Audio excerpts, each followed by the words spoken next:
All right, here we go. It's time for another 5 minutes. This time, my good friend Aaron Hughes joins us. He's a big soccer guy, and he's got roots back to Europe. So I can guess what the topic is going to be, but Aaron, I'll let you go ahead and tell us. I'd like to talk to you about the Premier League. Should it finish? Should it continue? Yeah, I got some thoughts on that I'd like to share.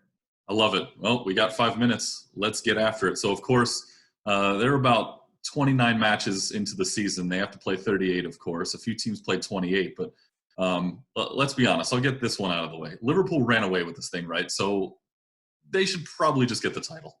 I think I'm going to throw it one first. I want to know your thoughts on it.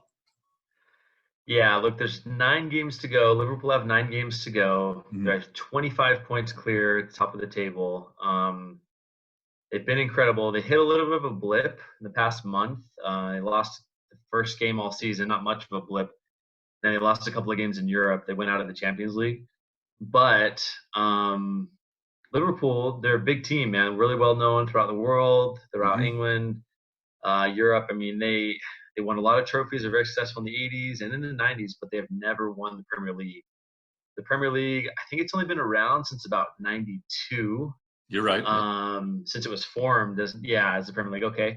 And so for all the success Liverpool have had, the European Championships they've won, the old trophies, the FA Cup, the League Cup in England, they've never won the Premier League. So I'm not a Liverpool fan at all.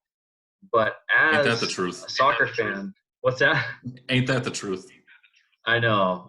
They're one of those teams you love them or you hate them, that kind of thing.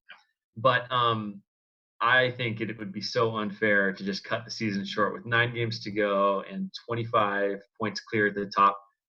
I just don't think it would be the right thing to do. I think at this stage in the game, rescheduling the matches is going to be very difficult, right? There's so many other tournaments that go around. They've got to piece their schedule together very carefully anyway. I mean, and to have this is only going to make it that much more difficult.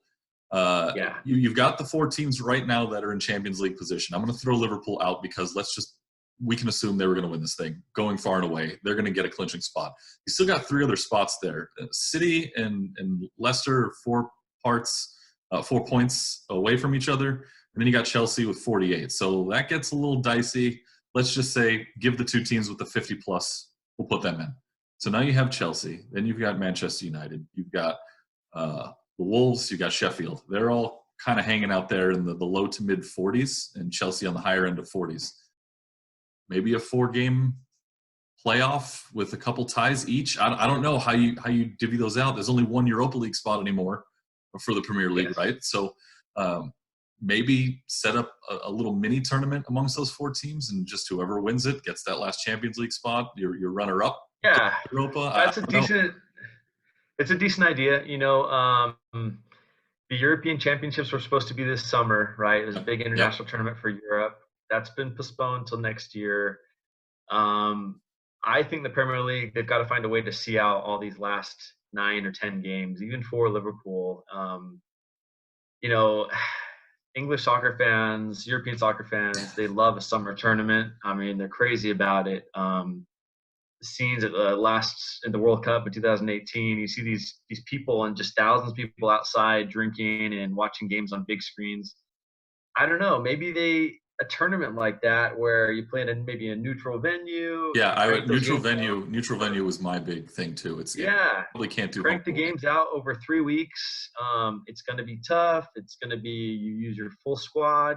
Maybe it's not your first team your first choice players every game, but you got to see it out because I mean you're right. These European positions, Wolves, Sheffield, teams that have Sheffield got promoted this season. Wolves been in the Premier League. I think it's the second or third season. I mean, it'd be incredible for them to get into Europe again, especially a team like Sheffield that have basically no big name players. And then the other side of the coin, Eric, is those teams in the relegation zone. You got I think 6 points that separate Norwich at the bottom versus it's like 17th, and there's so much money in broadcasting rights in the Premier League. It's watched all over the world. That for a team just to be said, hey, sorry, it's over, it'd be really tough to take. It is kind of tough. Yeah, I know. I think down at the relegation, maybe no relegation this year. Maybe just stick with the 20. and we'll move on and get it down. We're down to our final 20 seconds here. These 5 minutes, they go really fast. I'll tell you that right now. They do. Yeah. But Yeah. I think you stick with the 20 and maybe that mini tournament to square out the Champions League, Europa League, neutral site, like you said. And I think that wraps it up. Thanks for the topic today. I really appreciate it. I'm glad to talk a little footy with you. I know you're missing it just like the rest of us. Missing it, missing the sports, missing the Lakers. It's been a challenge, but I don't know, man. We got to stay strong, right? We'll get through. We do. We'll make it through. That's Aaron Hughes. Thanks for joining us today on 5 Minutes, Aaron. We'll see you next time. Thank you. Thanks, Eric.